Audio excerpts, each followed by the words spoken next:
자, 다시 한번 오늘 비유를 정리해 봅시다.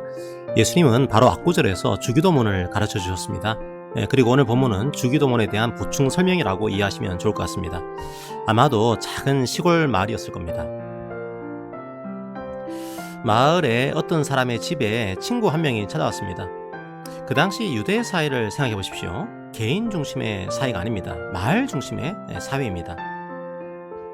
그 손님은 개인의 손님으로 왔지만 사실상 그 마을 공동체 전체의 손님인 겁니다.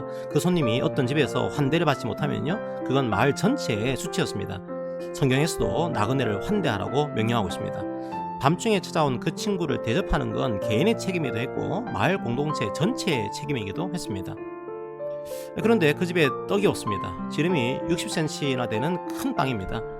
먹다 남은 빵을 내놓을 수는 없습니다. 그건 손님에 대한 모욕이었습니다. 그래서 최근에 빵을 구운 자기 친구 집에 가서 빵을 달라고 요구한 겁니다. 여행하는 친구가 우리 집에 왔는데 지금 우리 집에 떡이 없어. 그러니까 떡을 3덩이만 줘. 이렇게 담담하게 얘기하고 있습니다. 왜 그렇게 담담하게 말하고 있을까요? 빵을 줄 거라고 믿은 겁니다. 거절당할 거라고는 상상도 안 한 겁니다. 아무리 문을 닫고 누웠다고 하더라도 그 요구를 거절할까? 예수님도 청중들에게 묻고 있습니다. 그 당시 문화와 율법에서는 그럴 수가 없다는 겁니다. 그런데 왜 우리는 간절하게 구했다고 생각하는 걸까요? 8절의 번역 때문입니다. 간청함이라는 표현을 쓰고 있는 거죠. 그런데 이 간청함이라는 단어의 원래 헬라어는 아나테이아입니다.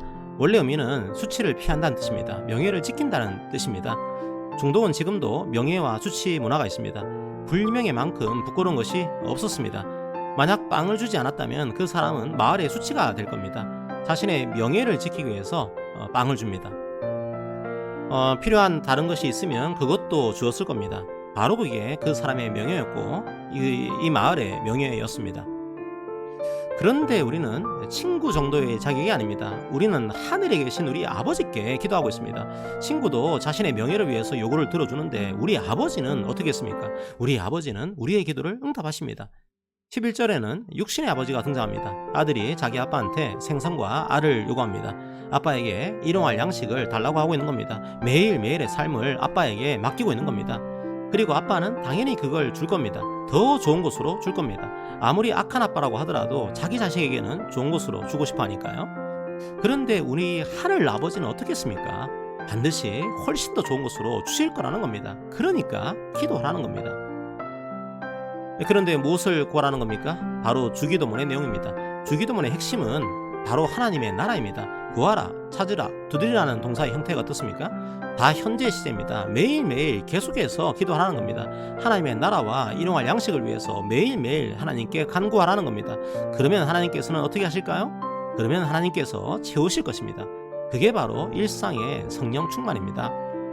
성도 여러분, 기도할 때 하나님이 주시는 가장 좋은 선물이 무엇입니까? 바로 하나님 자신입니다. 바로 하나님 자신을 우리에게 선물로 주신 겁니다. 성도 여러분, 구하십시오.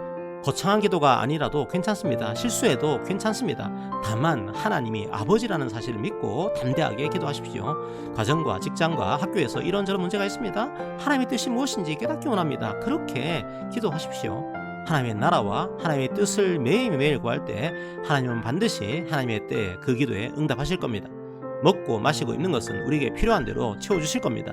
우리가 기도할 때 가장 귀한 선물이신 성령 하나님께서 우리에게 필요한 것이 무엇인지 깨닫게 하실 것입니다. 매일매일의 삶에서 그 은혜를 경험하는 우리 교회 모든 성도님들이 되시기를 기도합니다.